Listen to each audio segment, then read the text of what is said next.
It's got a smell to it. Getting off smell, like I don't like that. Something in my instinct says no go. It's a little weird one. Yeah, so in a lot of my courses over the years, I said, trust your instincts. Like, how do squirrels know what's edible? They've got it in their instinct. And we have that knowledge. It's just been buried from hundreds of years of disuse, but it's still in your instinct, your nose. Trust your nose, man.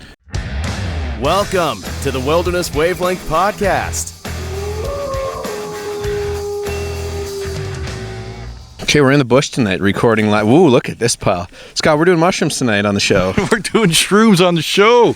All right. What is this pile we stumbled across? Yeah, so these are honey mushrooms. We're a little late in the season here, but the honeys come out a little later. Yeah. They aren't a beginner mushroom, but I find them super tasty, and I'm going to just show you a couple tricks about them. Oh, there's a ton in here. Oh, they're everywhere. So there's a ringless honey mushroom and a ringed one. The ringed one's easier. That's the ring on the stem. They have 5 o'clock shadow on top, little stipples. Yeah. And like I said, they're not a beginner mushroom because there What does that mean? There are 10,000 mushroom species in Alberta alone, and people eat maybe 10 to 15. I eat about 30 different species. So there's a lot that look confusing. Yeah.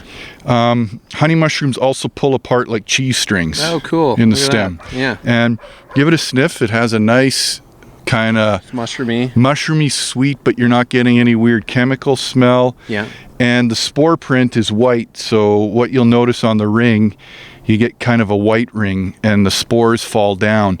Now, some people are like, why are you picking mushrooms? Aren't you killing the poor things? No, they want to be picked. The real mushroom is in the ground or in the roots or in the dead wood, and nature wants to propagate itself, so the mushroom grows to be edible so that squirrels and deer and humans pick it and carry it around the forest to propagate it. So we're just helping out the mushrooms here, man. We got to cook these ones first then, or? We're going to cook them up tonight. Yeah, and honeys, by the way, very tasty, but they have to be well cooked. Okay. Yeah, this is a swack load we found here. Oh yeah, we got enough here to do the whole meal, but we got to get some variety.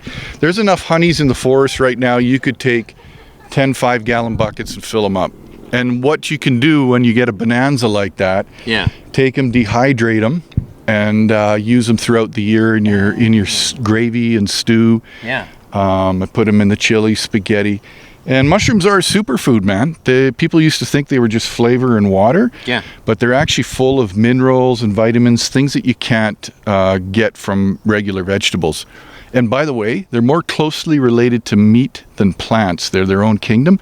So sometimes when you eat them, you're like, this tastes like chicken or pork. And that's because, in the whole scheme of the ecosystem, they are actually more like a meat than they are like a plant. Oh, wow. Yeah, we're going to post some pictures of these too. I got to get a few pictures of these so you can check us out on Wilderness Wavelength on Instagram. And okay, I know what a honey mushroom is now. And you say there's lots of these out here. Oh, like crazy. But Scott, also we're on a secret trail. You said only the Sunderwalds know about this trail. I have never shown anybody this trail besides the Sunderwald family. So I'm thinking I have to get you to swear on the precious that you will not tell anyone, or I'm going to have to make you disappear. Those are the two options.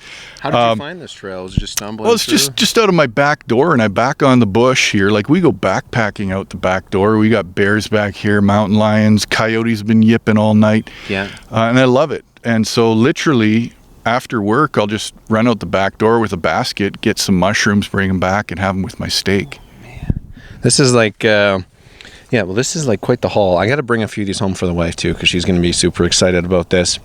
We are, live recording this one in the bush. Then we're going to go and cook some up, try them out, and see how that goes. So, and we'll take some pictures, folks, because I know you'll be excited to follow along. So every species we find, we will post with the podcast so that you can good idea. You can learn your stuff. Yeah, we'll label them too.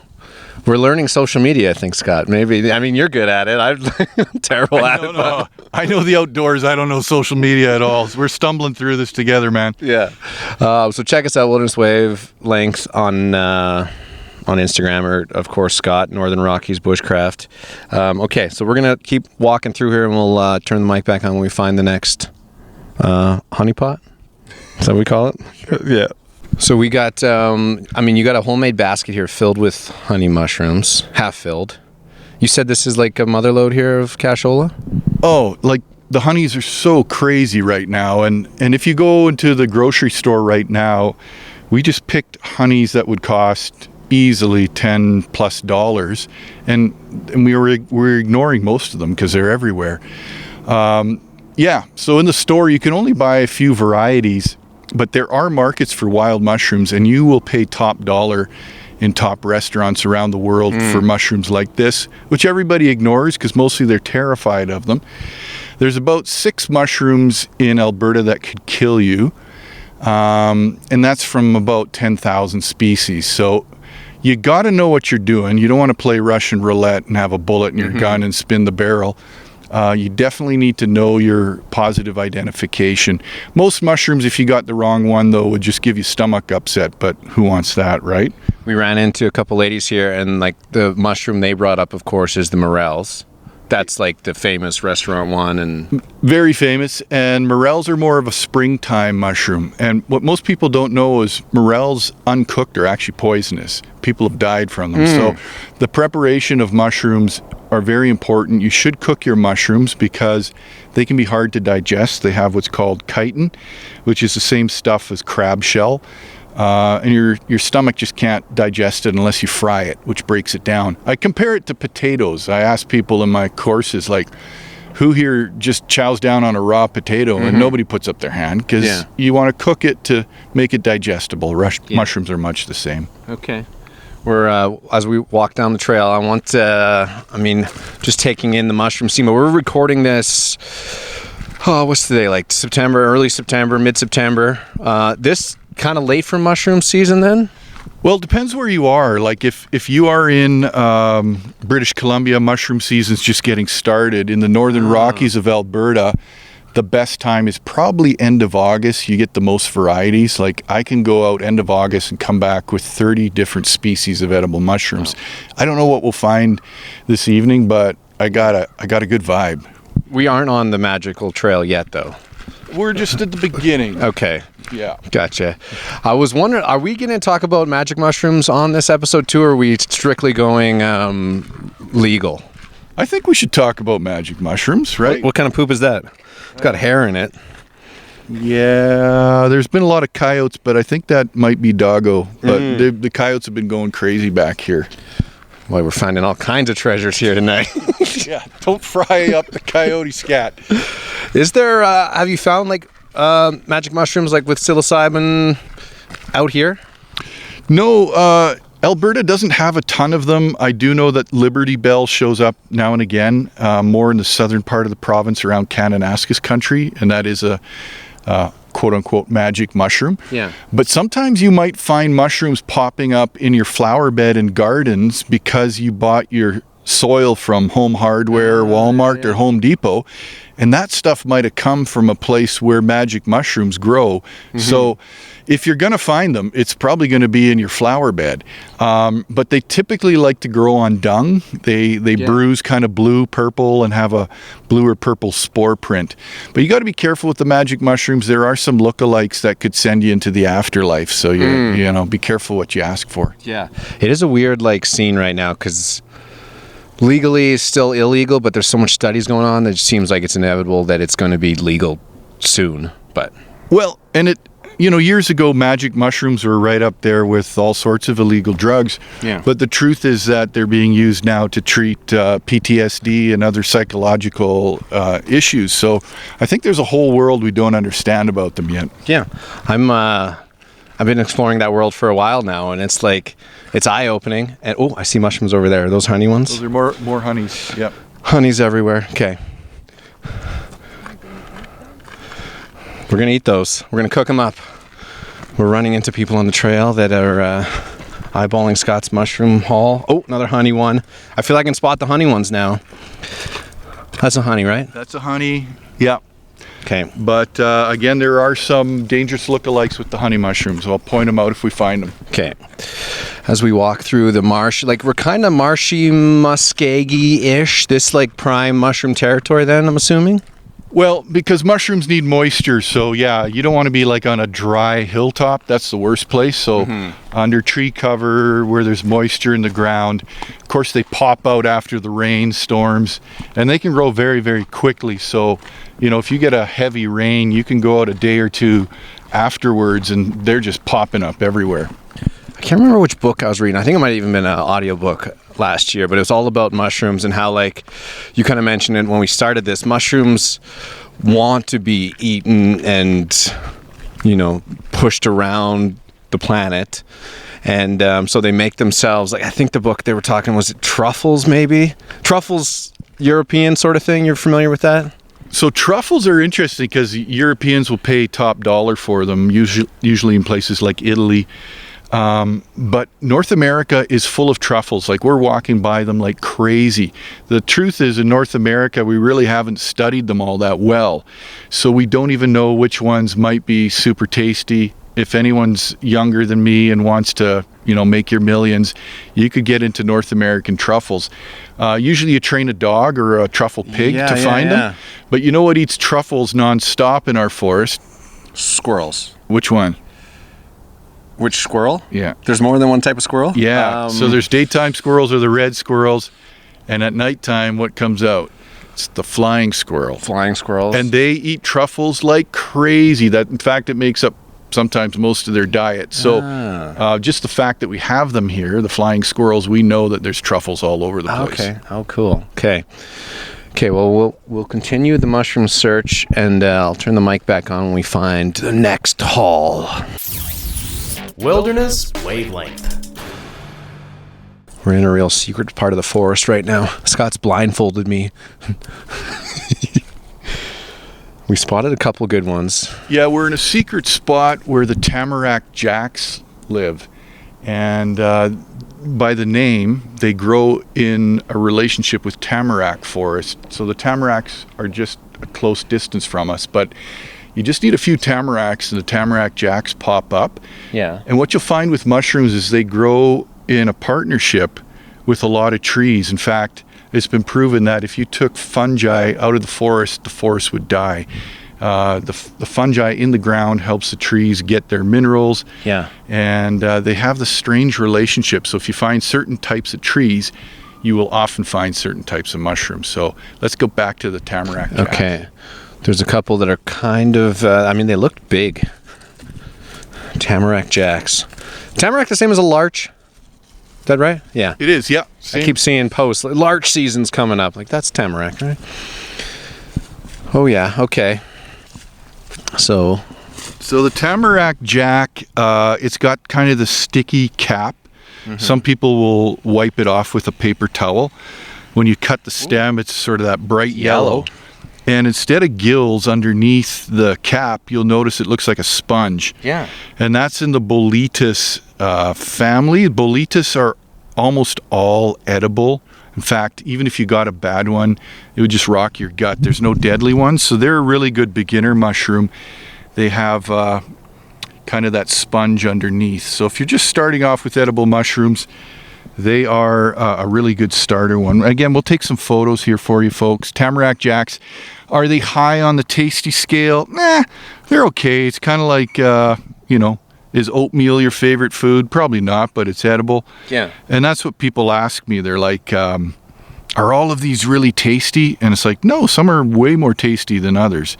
And you can see that's cool. Yeah, we don't have any worms in this one, which is nice because the worms do like the tamarack jack. I'm seeing this one that's like completely like black and it looks like tar covered. And rotten? Yeah, that's the one we're going to feed you, George. That's the one?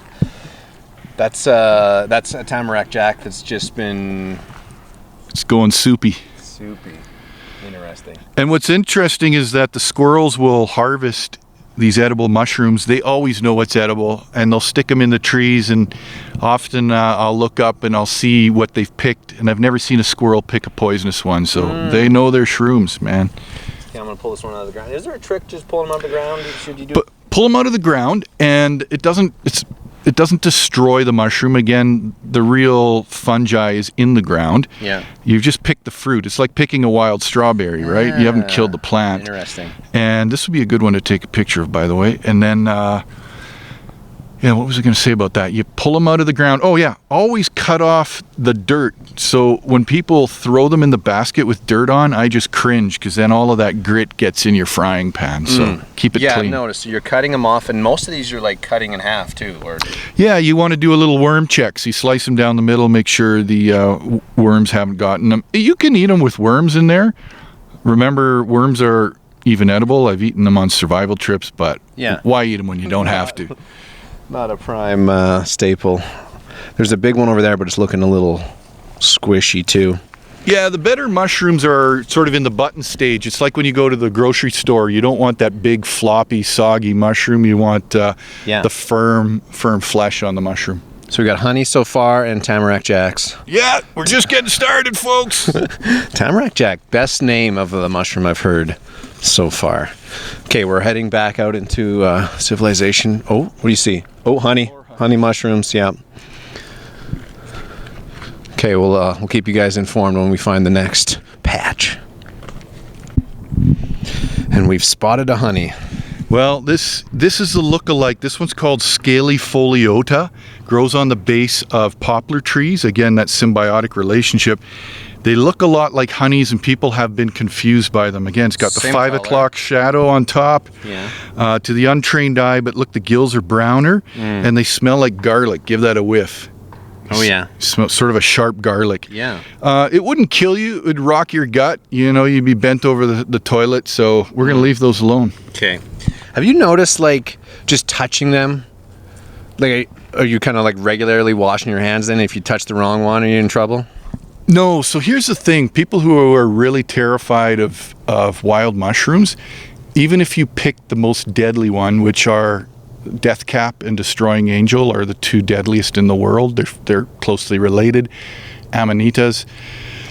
I could even chew it up in my mouth and spit it out, and it wouldn't harm me the least. You have to get the toxin into your kidneys and liver for it to really break down your body. So the scary thing, if you get one of those really deadly ones, you will recover. So you get super sick, you'll recover, and then within a few weeks you will die because you need either a liver or kidney transplant. Horrifying. Like you could kill a whole family with one of those mushrooms.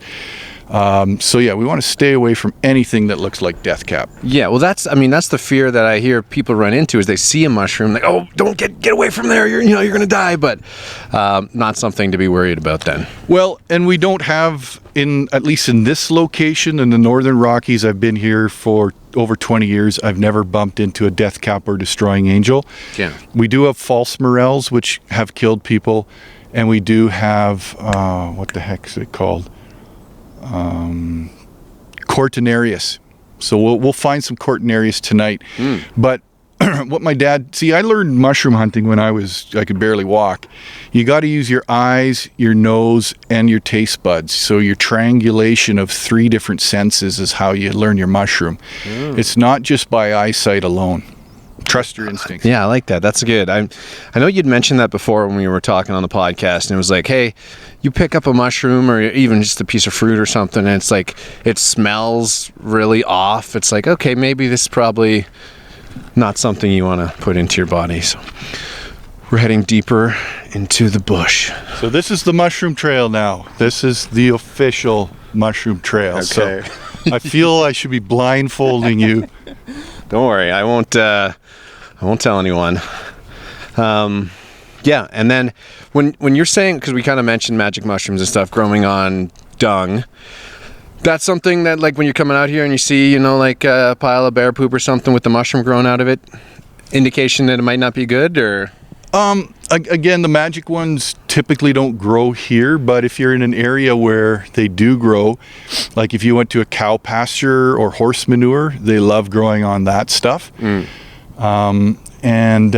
do want to sort of throw in a correction. There is another one that's, is it magic mushroom? Some people experiment with the fly agaric. It's the classic one with that red cap and the white dots, Yeah. the Alice in Wonderland mushroom. I got one of those on my shirt. Well, there you go. Yeah. So that's a really famous one, and you know, for centuries, people used that one to go on psychedelic trips, but I'm not an expert on how to prepare that. I know it can induce incredible vomiting. There are stories of children dying having eaten it, so I would say don't mess with it. But I do know in ancient times, like Vikings and Druids and that sort of thing across Europe would use that mushroom regularly for, you know, vision quests and that sort of thing. But Yeah. tread carefully, my friends. That's always the move. I recommend people that are like wanting to get into experience with psychedelics is like, yeah, I mean the hero dose. They say, oh, what's this one? That's not a. So this is called a Rusula. It's also known as a brittle gill. It's got a bright red top. And if I put my fingers across the gills, you see how they just break out? Yeah. So this one will likely not be edible. The reason I say likely not is the Rusulas you have to taste test, and the red ones are often hot peppery. You want to do a taste test, dude? It can't kill you. You just spit it out. All right. You signed the waiver. All right. So I'm eating this, not chewing it. Or I'm not. You're gonna. We'll do it together here. Cheers. Cheers. So grind it up in your teeth and on your tongue, and then spit it out, and it'll probably be hot peppery like radish. He's chewing. Mm-hmm. You getting hot pepper yet? It was a little spicy. Not too bad, hot peppery. No, I'm not like Takes a overwhelmed by while. it. It's starting to set in. Mm-hmm. Spit it out. Not edible or edible? In a few minutes, you'll be passing out, and I'll give you CPR. It's not edible, but it's not poisonous. So the Rusulas that are good to eat, they're usually darker purple, green on top, and when you taste test them, Yeah. they're kind of sweet and benign tasting. If you get any hot peppery, just leave them. But again, not a beginner mushroom. I never had like a hot pepper either. Like it may be a little warm. I think maybe even just like since you mentioned it, I'm thinking like I don't know. I wouldn't be able to tell it was a bad one. It was very light. We could probably eat that one, but we're just going to stay away from it. Okay. Okay, that's our third mushroom find of the hike. Oh, what are these guys? Honeys. Those are honeys.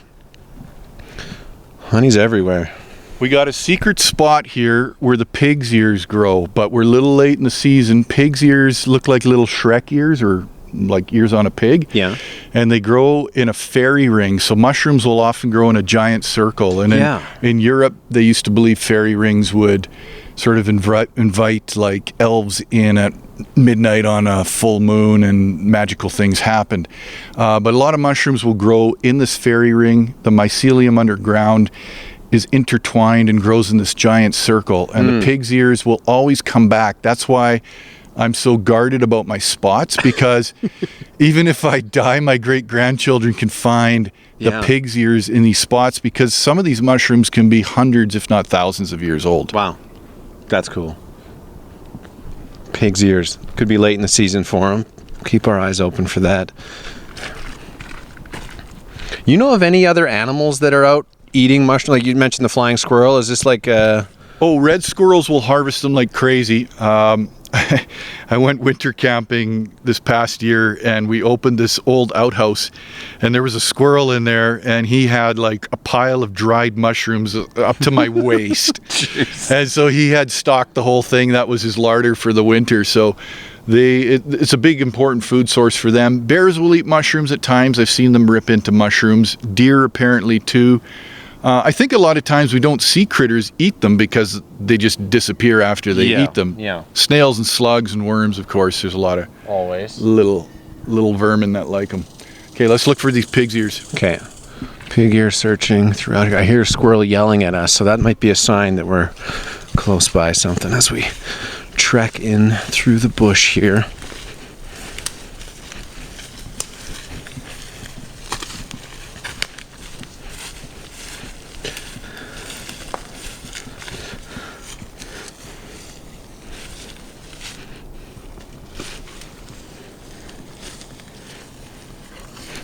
What are you seeing?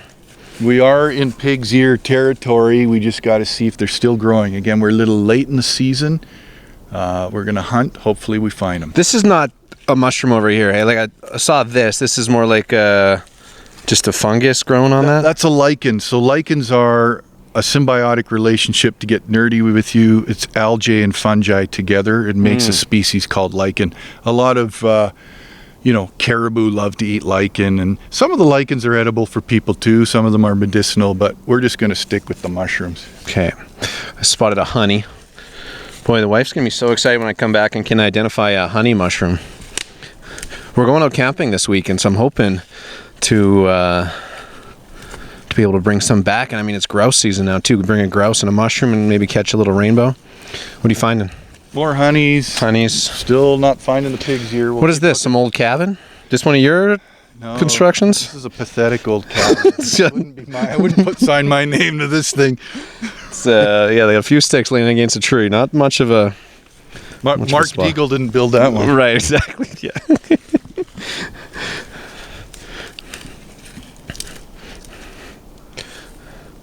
We're in mushroom territory. Scott's a little further away from me now, so I'm sure I'm going to yell and say, "Hey, Scott, I found a mushroom." He's going to get really excited, but I'm hoping I can... My goal is to find the pig's ear before Scott does even. Not seen any fairy rings around here yet. I believe in the magic, Scott, of a fairy ring. Hey, this one, honey.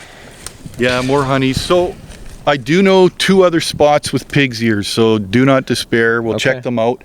But right now you're getting the feeling of mushroom hunting. It's like Easter egg hunting, right? Yeah. And kids love it too. If you can make sure that they're doing it safely. For children, it's just like going on a giant Easter egg hunt. So I raised all my kids. Those are false honeys over there, hey? We got another conspicuous mushroom. We'll take a look at it, see what it is. Okay. Growing on the side of a tree. Big one. Big and white. Woo. Monster mushroom. Look at the size of that thing. This one's called an elm oyster. A lot of people think they're oyster mushrooms like what you buy in the store. They look similar, but a true oyster won't have a stem. This one has a stem. If you did a taste test on this, it would be bitter. Smells... It's got a smell to it. Getting off smell, like I don't like that. Something in my instinct says no go. It's a little weird one. Yeah, so in a lot of my courses over the years, I said, trust your instincts. Like, how do squirrels know what's edible? They've got it in their instinct. And we have that knowledge. It's just been buried from hundreds of years of disuse, but it's still in your instinct, your nose. Trust your nose, man.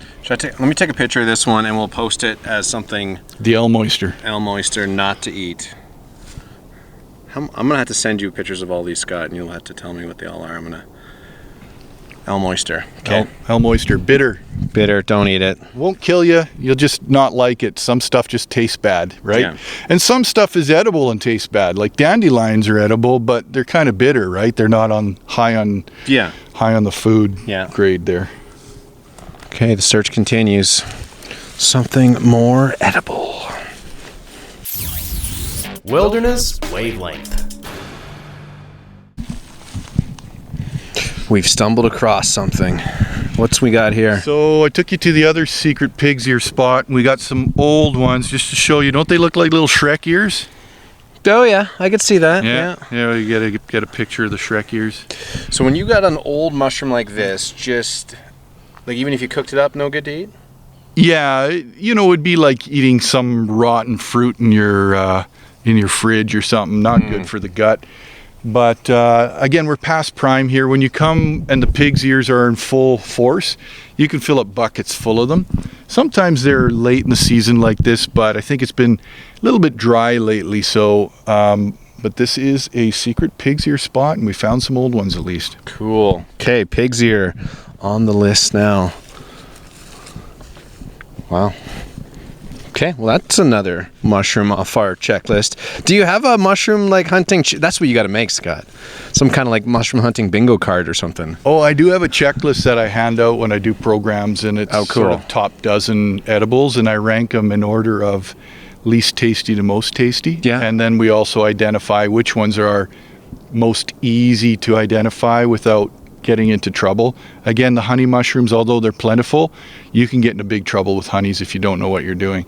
But there's other ones that are absolutely foolproof, like shaggy mane that pop up in your lawn. Yeah. There's nothing that looks like a shaggy mane. They get kind of inky. The only thing you might get is an alcohol inky, which is also edible. You know why it's called alcohol inky? It's got a little bit of a buzz to it. No. If you drink alcohol and eat an alcohol inky, you will get sick because your body cannot break down alcohol. So you'll get alcohol poisoning. So they are super tasty, super edible. Apparently they were used to get alcoholics off drinking by feeding them alcohol inkies, and it would just keep them away from drinking. Wow. Okay. Interesting. Okay, the mushroom trail continues. Okay, we're turning off the main trail. Scott says might be something good in here. Oh, we found something really good. So this one is so good that you can sell it internationally to high-end restaurants. It's called Combs Tooth. It's related to lion's mane, which a lot of people are taking for dementia. It's a very close cousin. It looks like white coral, like something you'd find in the ocean. Again, nothing poisonous resembles this mushroom. It's a good beginner one, but very hard to find. You always find this mushroom, comb tooth, on rotting poplar that's lying on the ground. So we got lots of dead poplar. That's the place to find comb tooth. So this is going to be a real tasty one. Okay. Well, there's actually one here somewhere. We're thinking. Right here. 2 of them. Oh wow. Oh cool. That does not. It doesn't look like any mushrooms we've encountered tonight. Cool. Okay, I gotta get a picture of this. It looks like Coral. Coral. Yeah, exactly. Yeah. Wow. Okay, cool. And these ones you got to cook up too? Yeah, again, all mushrooms. There's a few that you can eat raw, but I would even go, like even the store-bought ones, I would recommend you cook them. It's okay to have the odd raw one in a salad, but I guarantee you if you eat store-bought ones raw, a bunch of them, you will get stomach upset. Man, just looking at this, it's such a cool looking thing. I feel like I would notice these all the time in the bush, but... Yeah, well, now you will. You'll start looking at rotten poplar. Yeah. And again, they're advertising themselves. That's why they smell nice. That's why they're bright. Because they're basically saying, come, eat me, right? Same with berries. It's the same way that nature propagates itself. Wow. Okay, we're cooking that up with our butter tonight. Okay, I want to find some of that then. Is there... There's more here, probably. Just keep looking around on this dead poplar. Dead poplar, and it's like, yeah, it looks like coral, and it's just like this real white kind of jiggly bright, like you were saying, Scott, super bright. Man, I gotta spot some now. Oh, we got some old puffballs here. Puffballs? Puffball's another good beginner mushroom. These are past prime, but go ahead and stomp on that. And oh yeah, you see the spores coming out. Yeah, we've had those in the horse field and stuff growing up. Remember, that was always a big thing. So puffballs are edible, but you need to get them when in the marshmallow stage. So if you cut them open, they're completely white in the inside. We've got some here, but again, they look like they're a little past prime.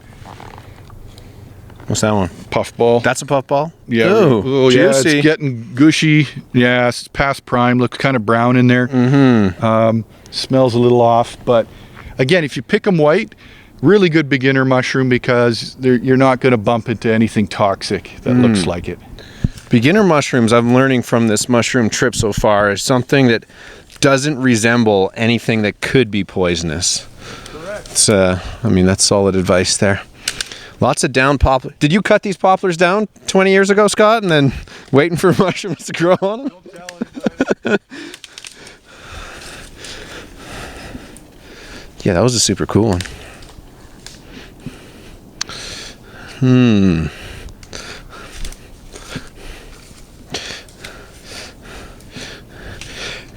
And so we mentioned earlier on in the podcast here, like mushrooms, you know, they grow underground. This is just kind of the fruits that are coming up. So when you find like Combs tooth, that means that area probably will have more since the family's living underground.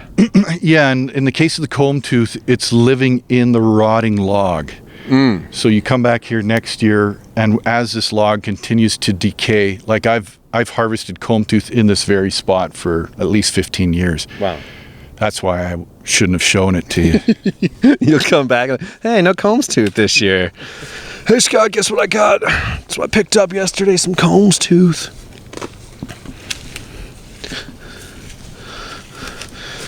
Out of all the mushrooms we've come across so far, I'm excited to try that one the most.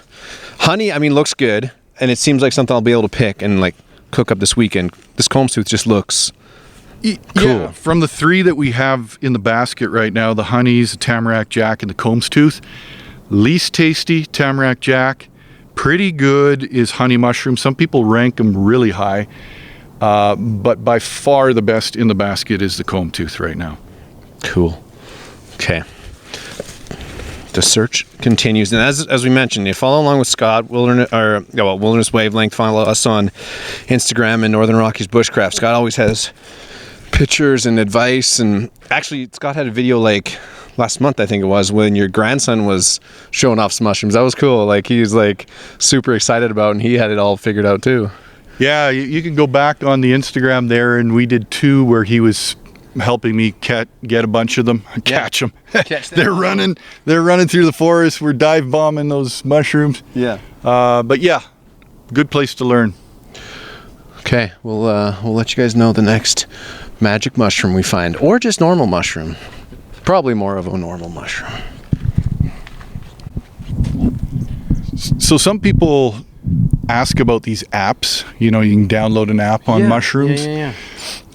They're not that great yet. They'll probably improve over time. The problem is, just by a photograph, it's tough to know your mushrooms. Again, we talked about sense of smell and taste, and an app can't do either of those. However, they are getting better. I do get a lot of people phone me unsolicited. I get text messages all across Alberta. Yeah, Jeff just sent me a message of a picture of a mushroom. Any idea what this thing would be? Oh, yeah. So that's the fly agaric. That'll send him on a trip around the moon and back, but he'll be throwing up, and that's the one that's killed kids. So yeah, stay away. But he said he found that this weekend at his parents' place or something. Oh yeah, did he eat it? I don't think so. But yeah, so what I was saying is, it's hard to identify mushrooms by just sight alone. I do get a lot of people that send me texts. It's funny, it's a common text in the fall is, "Hey Scott, you don't know me, I'm from Calgary, but somebody said you know these mushrooms." So then I usually do answer them, but I'm not too thrilled to be doing that all evening when people send me mushrooms. Scott's phone number is 780. I got to start charging for the service. Exactly. Maybe I'd be more excited. I do have one of those plant ID apps, but I noticed, like, even if you took a picture of a raspberry, it'll be like, that's probably a raspberry, but we don't recommend eating it, sort of thing. So what's this one? This is a bitter hedgehog. It's not edible. I was looking for the sweet hedgehog, which is really, really tasty. This one, again, use your sense of smell. Smells like treated plywood. Yeah, there's something chemical going on there. Some people do eat them, but they tend to be quite bitter, so hence bitter hedgehog. Bitter hedgehog, don't eat that. Sweet hedgehog, on the other hand, hunt for. This secret mushroom trail that we're on right now, it's got a lot of like offshoots that kind of like you can tell Scott spent some time on here. It's like, oh, this stump, yeah, this is where the grandkid comes and hangs on this stump, and this tree has a mushroom growing on it, and there's a fairy ring over here, and got it mapped. Oh, what's this one? That's a giant one. That's another hedgehog, eh? Another bitter hedgehog, gigantic. Yeah. Don't smell so good. No. And by the way, when I go mushroom hunting with people, they're constantly picking stuff, and in the mushroom world, you'll hear it's an LBM. LBM means little brown mushroom. And again, with 10,000 species that you could bump into, most mushrooms are LBMs. Just stay away from them, right? Yeah. You're trying to pick out the ones that you do know 100% for sure are good to eat. So you'll often find that, and it'll drive you nuts. People will be like, what kind of mushroom we got? And it's like, oh, it's an LBM. Yeah. LBMs. Avoid them if you don't know. Oh, and the classic mushroom hunting joke, I got to tell it. It's so overused, but if you haven't heard it, all mushrooms are edible. Some mushrooms are edible only once. Yeah. There, I got it out of the way, because somebody's going to send it in and think they're really clever. But This looks different than a honey. Just an old honey? Or is that a different style? That is a honey. Okay. Again, it's a good example. You're correct. It does look slightly different. People say, well, how can you tell? Well, I got twin boys, Joel and Lance, and they don't look anything alike to me because I've seen them a billion times. Mm-hmm. And I've seen honeys a billion times, so I can just tell. But you're right. It looks quite different from the other honeys we saw. So that's why they're kind of a tricky one. Okay. You got a particular knife you use for mushroom? Like, I'm going on a mushroom hunt, so I'm going to take this knife with me, or just a good pocket knife? But you're bringing up a good point. Like, what should you take? You notice I'm wearing the bear spray because we have bumped into grizz and cougars and black bears back here. You got to defend this trail. Yeah, and you're often crouching down, and when you've got something more like a predator, crouching down makes, with your back turned towards something, you got to be careful. Bring a lighter in case you get lost and have to spend a night in the bush. Yeah. Get a good sharp knife so you can cut all that dirt off your mushrooms. But beyond that, and a good field guide. My field guide's mostly in my head, but at home I've got like 30 different mushroom field guides. Let's look for some more pig's ears, man. Okay, we're in another ears. spot where they used to grow. Okay. We're delving into the forest for pig's ears. I see honeys. Oh, another honey. Honey. Looked like a pig's ear.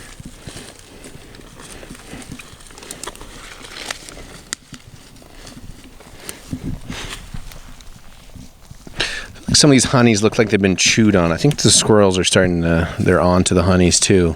We got the old pig's ear. You see the start of that fairy ring? There's a brown smear. Yeah. And that would have been a big circle here. So yeah, way past prime, sadly. Any idea what's the lifeline of a pig's ear? Is it like a month then they're good for? Or? Yeah, so mushroom season starts in the spring, goes into the fall, of course, but your mushrooms will kind of be out for about 3 weeks, maybe 4.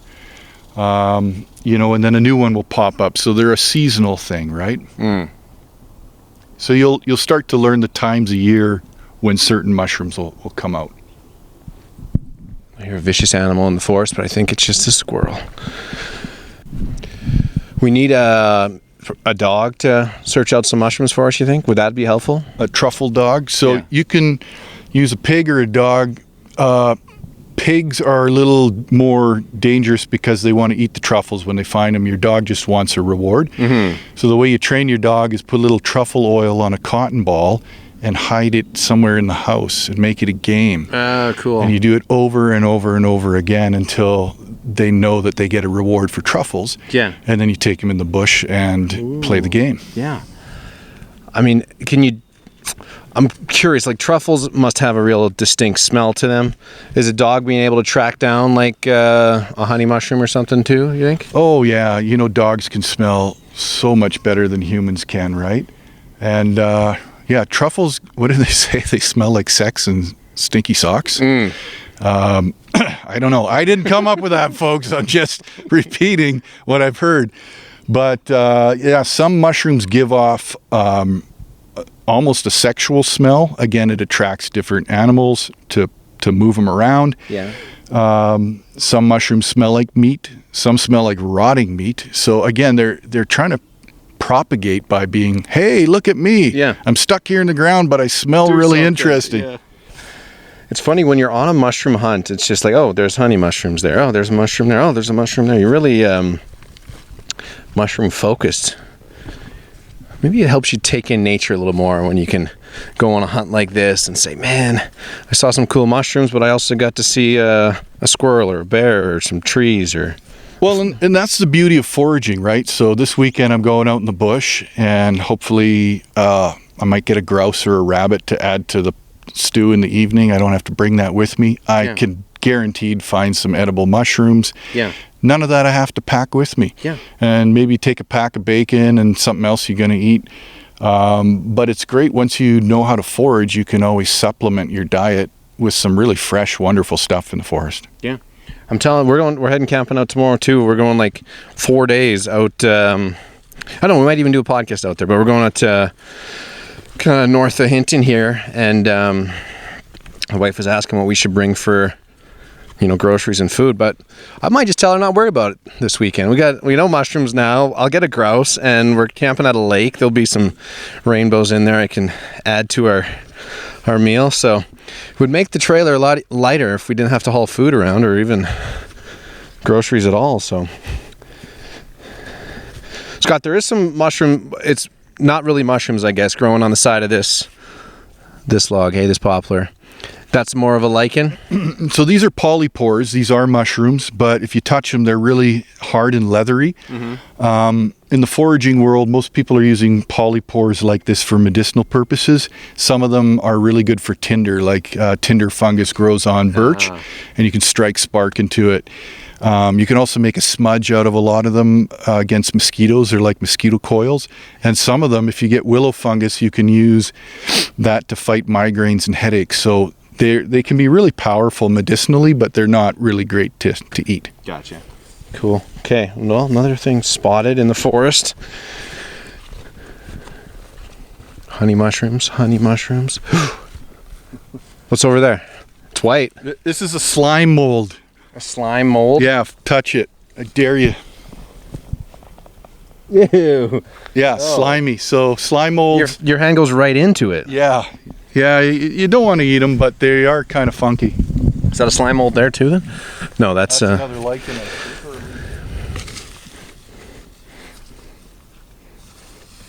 It's a mushroom. Ooh, this looks like that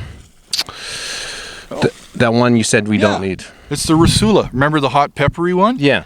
This is the green one. You can see the squirrels and the slugs have eaten the top off. But these are generally good. We can maybe throw this one in the pot if the worms haven't completely devoured it. It doesn't look super appetizing. No, they don't. Yeah, we got some worms in there, folks. But otherwise, this is a very good mushroom. So well done, George. Okay, perfect. All right. We're on a roll now.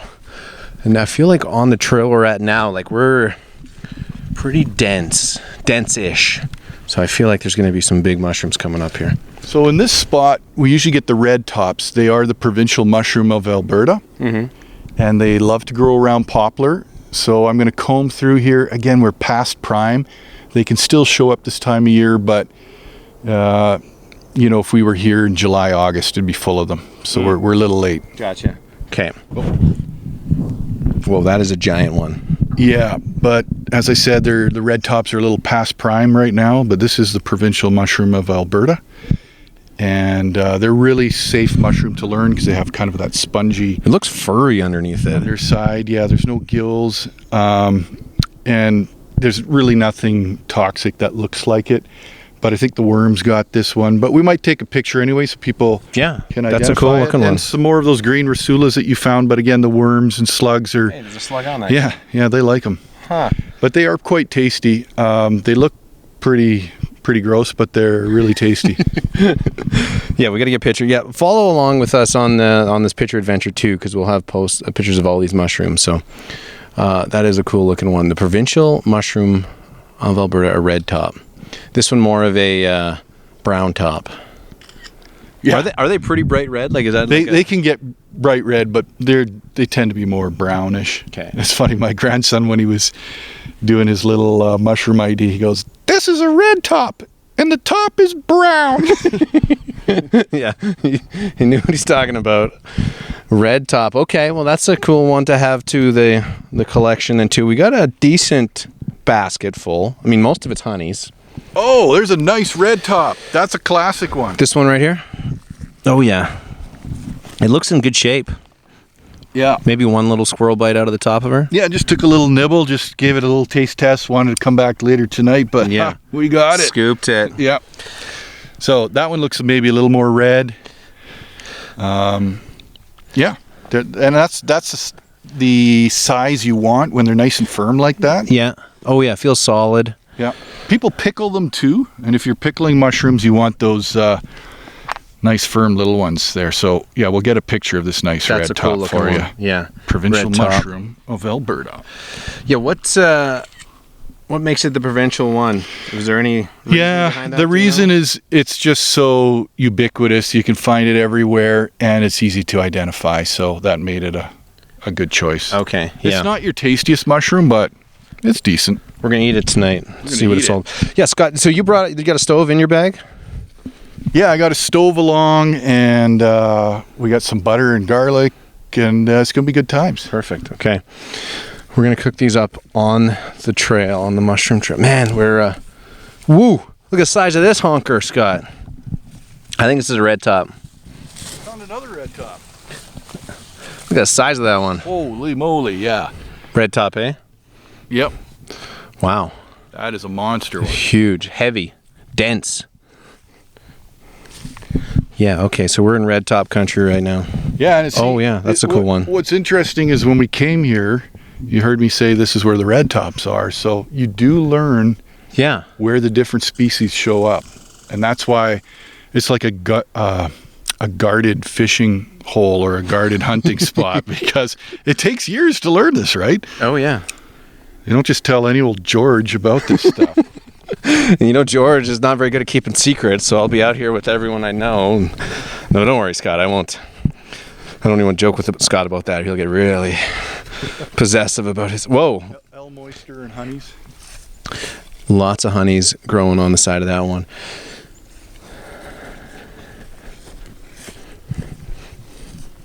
Okay, we're going to loop back and go up to what our kids and I know as Hobbit Hill. Mm-hmm. We've camped up there. Another secret spot. Great place to fry up these mushrooms. Cool. And on the way, we might find some giant funnel caps. They do grow in here, and they're pretty decent too. So we'll see what we can find. Okay. We'll talk to you on the hill. Wilderness Wavelength. Okay, we're on top of Hobbit Hill. I will say, Scott, a little disappointed in your fire here.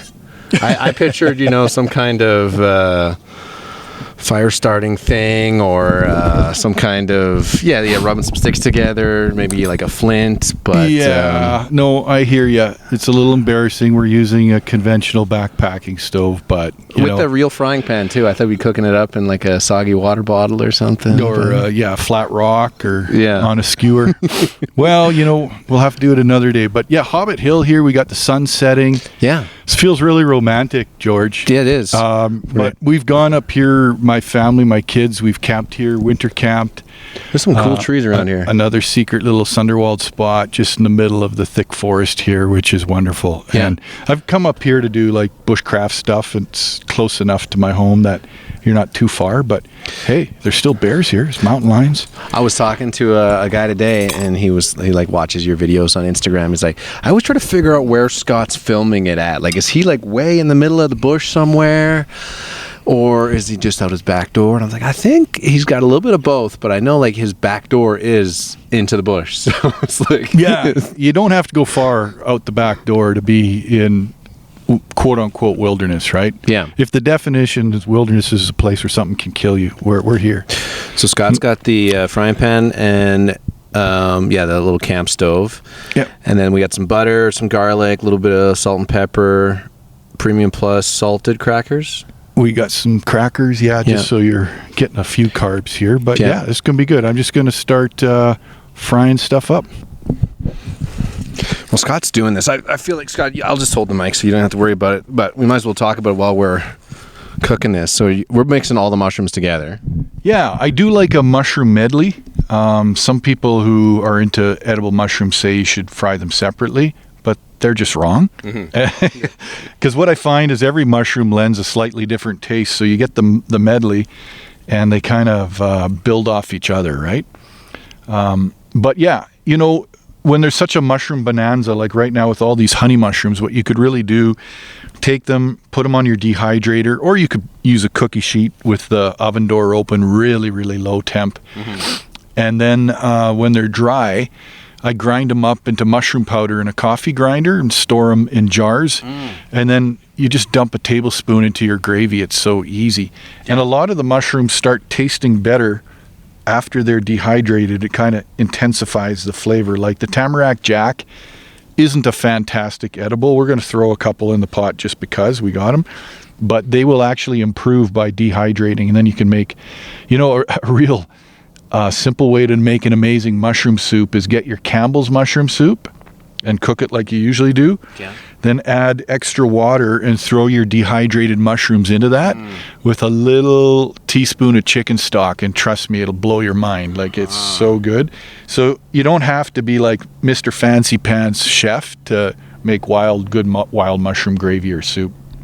Man, I do like this. There is, there's the dehydrated mushrooms, and then you got the mushroom powder. So I know we've got I want to say lion's mane we've got in our fridge, and then we got the little capsules of lion's mane that you can take. I think we got them from a farmer's market or something. And then that's the same thing with the magic mushrooms. There's lots of just micro dosing, so you can do like a little, 2 milligram sort of dosage in a little pill form that you just swallow. And I know people, I got buddies that do it. It just kind of like adds to, let's say you have a project you want to do. It's like, hey, I'm going to do a little microdose right now in the garage while I'm working on some kind of painting project or something. And sometimes can add a little inspiration to it, but definitely seems like microdosing kind of taken over a bit too. You ever try anything like that? Or are you? You don't. Yeah. Are we allowed to talk on air? I may or may not have tried magic mushrooms, but let's just say that I think they've been stigmatized and they've been given a bad rap. Mm-hmm. And I think it's one of those things that's going to become mainstream. Like I said, they're being used in medical science now. Like, serious scientists are looking at them. They've been with humans for thousands of years. They've been part of our culture. And I think there's a way to use all the wonderful things that God made on this green earth. Mm-hmm. Let's leave it at that. Well, I don't know if you buy into this, but there is a theory that like psilocybin magic mushrooms was what kind of evolved man into like man, I wish I had better retention, because I've read these books years ago, but it's just too many shrooms. Yeah, exactly. Yeah. There's the connection with the magic mushroom, and it kind of took early man and helped him. I'm not saying that magic mushrooms invented the wheel and created fire and all this stuff, but I'm not saying it didn't help either. So sometimes when you can go back to nature a bit, and take advantage of some of these properties that these mushrooms have. And I mean, you mentioned it too on this podcast we're recording, is like a lot of these, like, we're going to eat some tasty ones, but a lot of these are very medicinal too. Like, people are using them for medicine. Yeah, and like I said, mushrooms are being regarded now as a superfood. So even the mushroom powder, I know people who will take mushroom powder daily just to add some of that good minerals and vitamins that you can get from the forest. Back to the magic mushrooms as well. I do know that people, we mentioned PTSD, people with addictions, cancer patients that are dying and horribly terrified have had amazing reactions to magic mushrooms. And psychologists, again, I'm not a psychologist, but this is stuff that I've researched. They say it's like a reboot. So think of a computer. If your computer's acting up, you do the Control-Alt-Delete and you restart it, and it kind of fixes, and you're back up and running with your system.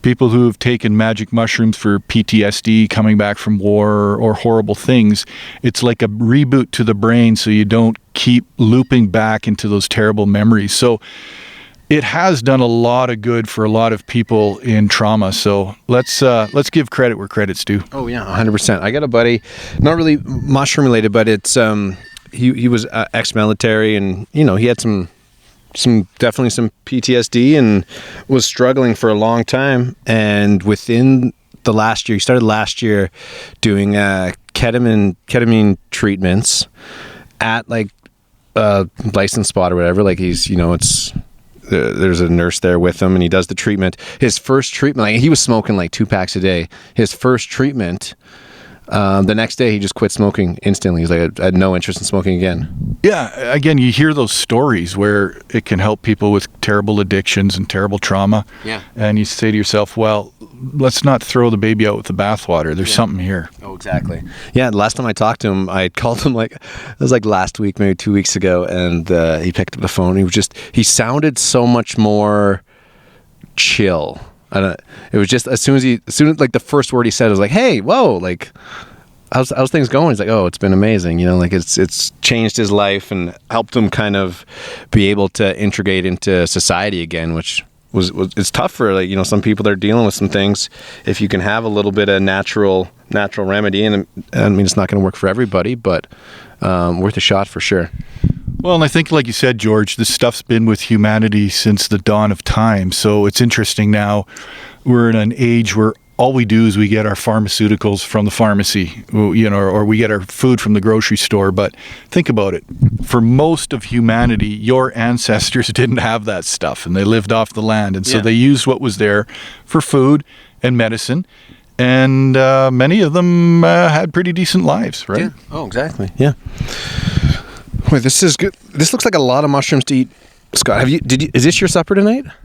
Yeah, I haven't had supper yet, man. Okay. So this is going to be a good chunk of it. Nice. But yeah, we'll fry these babies up, and you're going to have to do some taste test. Oh, yeah.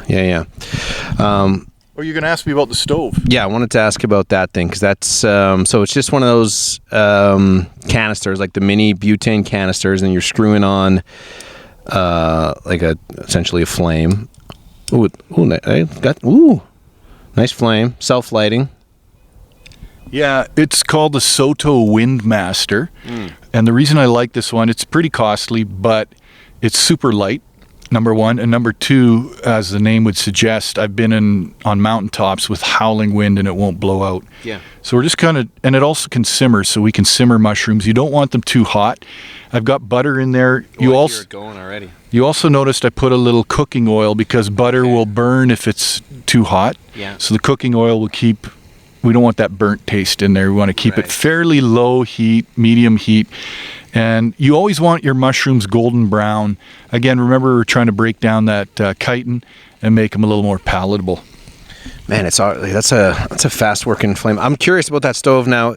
That canister you got, like a small canister, how long does that thing last? Is that a few meals? Yeah, you'll get a few meals out of them. That's the one downside, is you're constantly shaking them, and you can stick them in water. Is there enough in here?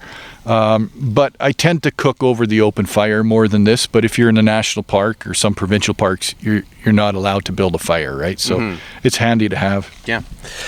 Okay, well, mushrooms cooking. We'll do a food or a taste review coming up here. Little sizzle, little mushroom sizzling going on there.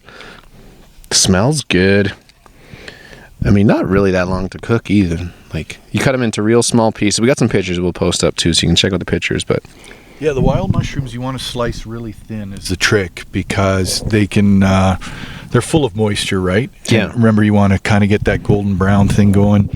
You do need garlic. There's something about garlic and mushrooms that brings out the flavor.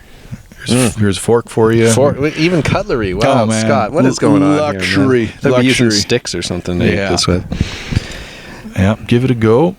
They're hot. Don't burn yourself. Oh, man. So good. Tasty. I don't know which one it was the one I ate, but ooh, this is one of those comb tooth. This is comb tooth. The one that looks like coral. So good. Yeah, that's good. And it's interesting. We talked about how they're more like meat than plants. Like when I eat a pan full of mushrooms like this, I feel like I'm eating little chunks of pork or chicken. Yeah, I could see that. Yeah, that's like that's a nice fireside meal. Think of these on your steak. Yeah, out in the bush. Little fresh rough grouse. Some mushrooms with it. Your big elk steak. I mean, to me, this tastes better than what I can buy in the store, and it costs nothing. And it's like a little fun Easter egg hunt out here. Yeah. Sitting on a hilltop on Hobbit Hill. We probably, maybe this is not the time to bring this up, but we probably talked about mushroom experience that have went wrong for you, or you've eaten the wrong one? No, anything recently? I've never. Oh, wait. Okay, I had a bad experience with edible plants when I was 17. I poisoned myself with something that I thought was arrowhead. Yeah. And it ended up being arum root, and they look very similar, and I almost died. So that was a big wake-up call for me to, like, when in doubt, throw it out. Yeah. So I never had an issue with mushrooms yet? No, the only thing I've had is I ate too many once, but they were still good. Like morels, I ate such a massive pan of morels. Yeah. And they do have a slight toxin in them. People don't know it. So even though I fried them up good, the next day I felt like I was super hungover. Yeah. And it took a day, but that was because it was gluttony, pure gluttony. So just go easy on the morels. When you're getting into mushrooms and mushroom, hunting and searching for them, the wife was bringing this up the other day. She was like walking around like bare feet in the forest to like ground herself. You ever hear about, you ever do any like grounding when you're out there? Yeah, a lot of people are into that. I don't think we need to over spiritualize it, but if you do walk in the forest on moss or even in the beach on sand with bare feet, yeah, you feel like this is kind of nice to get my feet out of shoes, right? Because we were not made to necessarily wear them. We just do because they protect our feet. But I got to say, shoes are a handy thing. Like if you look at Naked and Afraid, yeah, those people, some of the most ghastly thing isn't lions and bears and that, it's all the cuts they're getting on their bare feet. So you need to work into it. Like when I was a kid, we used to run around barefoot everywhere. Yeah. And the soles of our feet would turn like leather. Right now, if I tried it, I would just be like cutting myself everywhere and losing more toenails than I already have. Jason from the last episode, which people have been loving.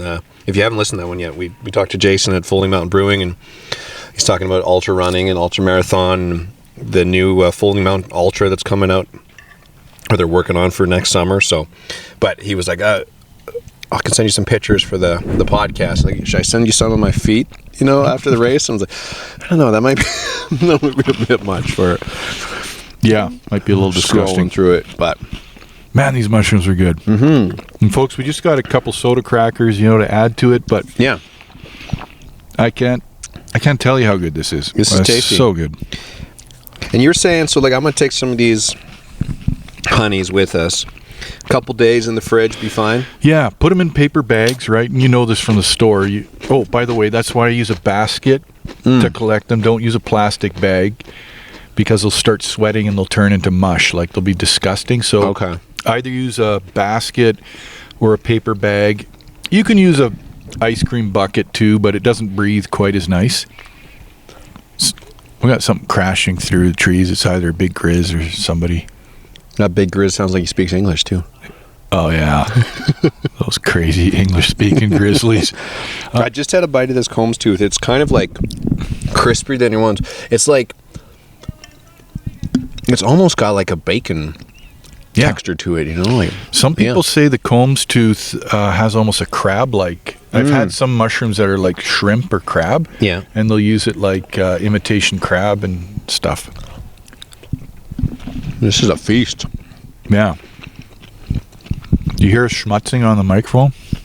Which schmutzing? That's a German word for like chewing, eating with your mouth open. Yeah.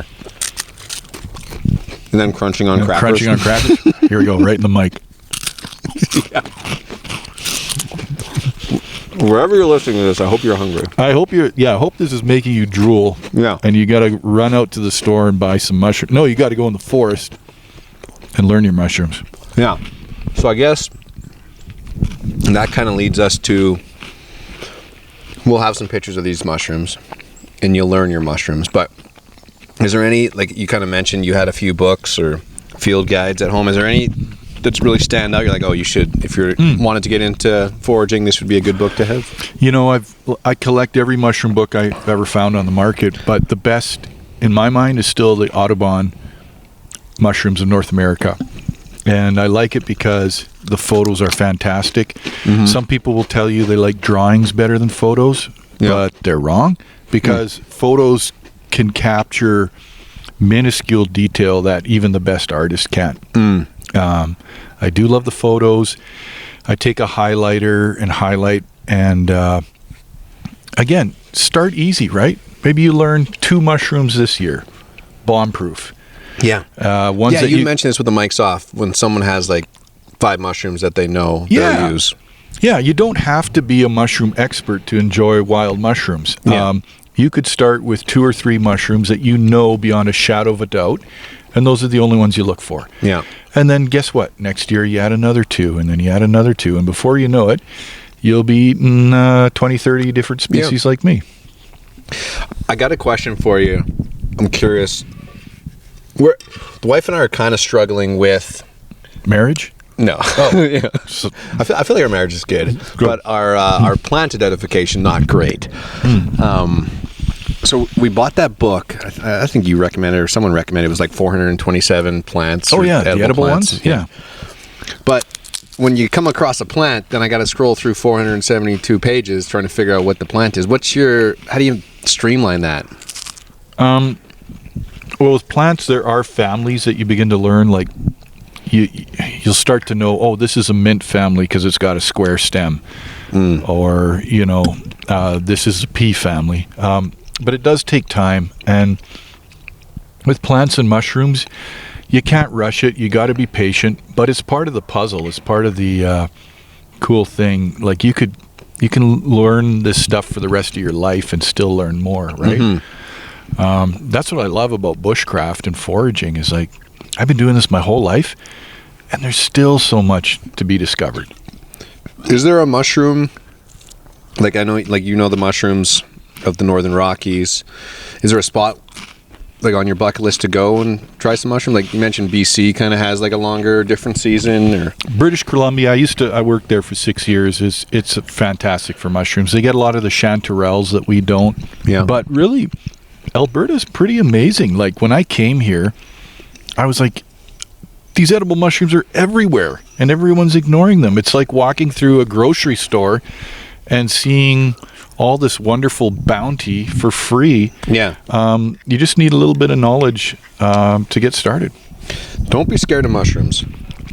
That's the one thing I'm learning from this podcast too, because I was under the impression, because I know people are like, don't touch that, that's a poison, don't touch that. Mm-hmm. But hey, maybe you got to go up and take a closer look at it and smell it and say, okay, this one doesn't smell great. This one smells okay, but I don't know quite what it is. Get a picture of it. Maybe you can send it to Scott at 780. Well, and I was impressed that you picked up some of those and you sniffed them and you said something's wrong there. Yeah. And you had never seen that mushroom before. It's noticeable too. You're like, I don't know if I want to eat that. You didn't know the name. You didn't even know yet if it was good or bad, but something in you was like, no, it's not right. And that proves again, and I've seen it 1,000 times, that we have instincts on this stuff. I'm not saying just go out there and sniff a mushroom and eat it, but your nose is part of the game. Your taste buds are part of the game. There's a reason you can nibble on a mushroom and be like, oh no, that's not good. Because if it tastes horrible raw, it's not going to taste good cooked. Yeah. That's a good point. Yeah. No matter how much garlic powder and butter you mix in with it. Yeah. Man, you finished your shrooms there. You got to dig in here. This is good. Yeah. Tasty. Yeah. Okay.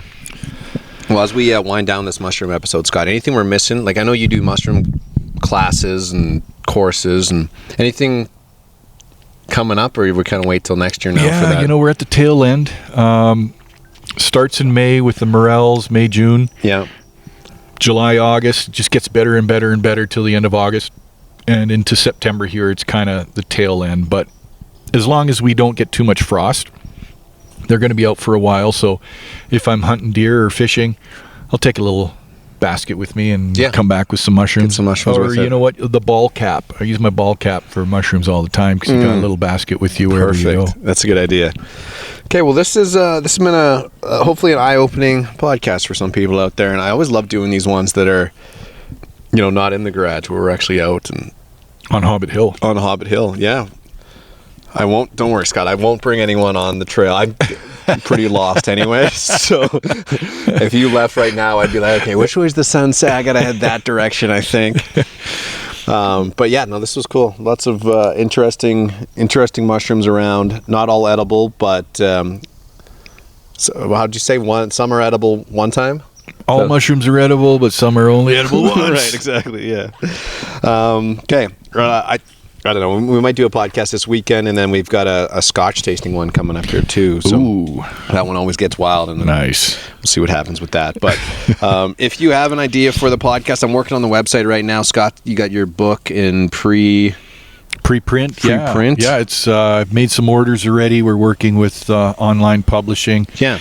So stay tuned. Radically Wild, True Tales of Adventure, Wilderness, Survival, and Hard Lessons. It should be a fun read. Yeah, that's going to be cool.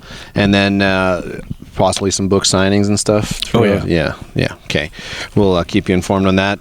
At Northern Rockies Bushcraft on Instagram, and Wilderness Wavelength on Instagram as well. And then, yeah, stay informed and let us know what you guys think about the episodes, and drop us a review. I'm going to eat some more of these mushrooms, Scott. All right. Enjoy. Okay. Until next week, stay wild. Wilderness Wavelength.